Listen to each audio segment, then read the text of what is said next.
ಯಾವುದೇ ರೀತಿಯಲ್ಲಿ ಜನಗಳಿಗೆ ದ್ರೋಹ ಮಾಡ್ತಕ್ಕಂಥವ್ರಲ್ಲ ನಾನು. ಇವತ್ತು ನನ್ನ ಬಗ್ಗೆ ಇಷ್ಟೊಂದು ಸಣ್ಣತನದಲ್ಲಿ ಮಾತಾಡ್ತಕ್ಕಂಥದ್ದು ಇರುತ್ತೆ. ನಾನು ಯಾತಕ್ಕೆ ವಿಷಯ ಗೊತ್ತಾದ ಮೇಲೆ ಎಷ್ಟು ಸ್ಯಾಲ್ರಿಯ ಒಂದು ಹಣ ಕೊಟ್ಟಿಲ್ಲ ಅಂತಕ್ಕಂಥದ್ದನ್ನು ಯಾಕೆ ತರಿಸ್ಕೊಂಡೆ ಅಂದರೆ, ಇದಕ್ಕೆ CSR ಫಂಡ್ ಕೊಡ್ಲಿಕ್ಕಾಗಲ್ಲ. ಕೊನೆಗೆ ನಾನು ತೀರ್ಮಾನಕ್ಕೆ ಬಂದೆ, ಪಾಪ ಅವ್ರ ಜೀವನ ಹೇಗೆ ಮಾಡ್ತಾರೆ ಟೀಚರ್ಗಳು ಅಂತ ಹೇಳಿ ಇಲ್ಲಿ ಕೆಲಸ ಮಾಡೋರು. ನನ್ನ ಸಂಬಳ ಏನಿದೆ ಪ್ರತಿ ತಿಂಗಳು ಬರ್ತಕ್ಕಂಥದ್ದು, ಅದನ್ನೇನು ಉಳಿತಾಯ ಮಾಡಿ ಇಟ್ಟಿದ್ದೆ, ನನ್ನ ಸಂಬಳವನ್ನು ನಿಮಗೆ ಕೊಡಬೇಕು ಅಂತಕ್ಕಂಥ ತೀರ್ಮಾನಕ್ಕೆ ಬಂದಿದ್ದೇನೆ. ಅದು ಪಾಪದ ಹಣ ಅಲ್ಲ.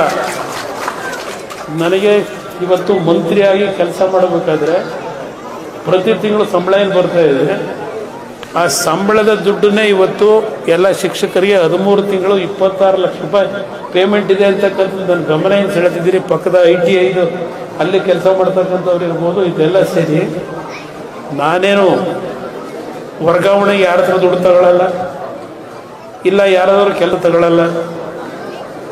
ಅತ್ಯಂತ ನನ್ನ ದುಡಿಮೆಯ ಹಣ ಕೊಡ್ತಾ ಇದ್ದೀನಿ, ಪಾಪದ ಹಣ ಎಲ್ಲೂ ನಾನು ಇದು ಕೊಡ್ತಾ ಇಲ್ಲ. ಆ ಮಾತನಾಡ್ತಕ್ಕಂಥವ್ರು ಅರ್ಥ ಮಾಡ್ಕೋಬೇಕು, ನಾಲಿಗೆ ಬಿಗಿ ಹಿಡಿದು ಮಾತನಾಡಬೇಕು ಅನ್ನೋದು ಹೇಳಲಿಕ್ಕೆ ಬಯಸ್ತೀನಿ.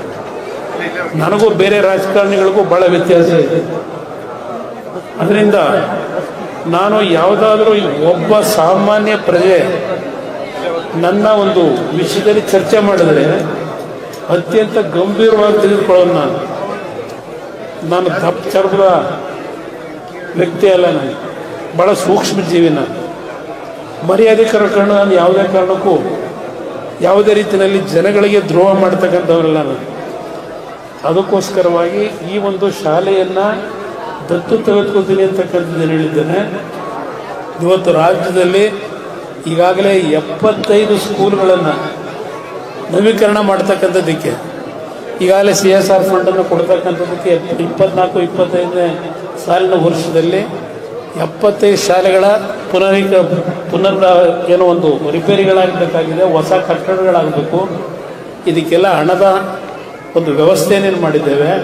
ನಮ್ಮ ಮಾಧ್ಯಮ ಸ್ನೇಹಿತರಿಗೆ ಹೇಳ್ತಕ್ಕಂಥದ್ದು, ಒಟ್ಟು ಟೋಟಲ್ಲು 34 ಕೋಟಿ ಒಂದು ವರ್ಷದಲ್ಲಿ ಇವತ್ತು CSR ಫಂಡನ್ನು ಜಿಲ್ಲೆಯ ಅಭಿವೃದ್ಧಿಗೋಸ್ಕರವಾಗಿ ಹಲವಾರು ಹಳ್ಳಿಗಳ ಕಾಮಗಾರಿಗಳಿಗೆ ಇವತ್ತು 34 ಕೋಟಿ ಮೊದಲನೇ ವರ್ಷದಲ್ಲಿ ಹಣ ಬಿಡುಗಡೆ ಮಾಡಿಸಿದ್ದೇನೆ.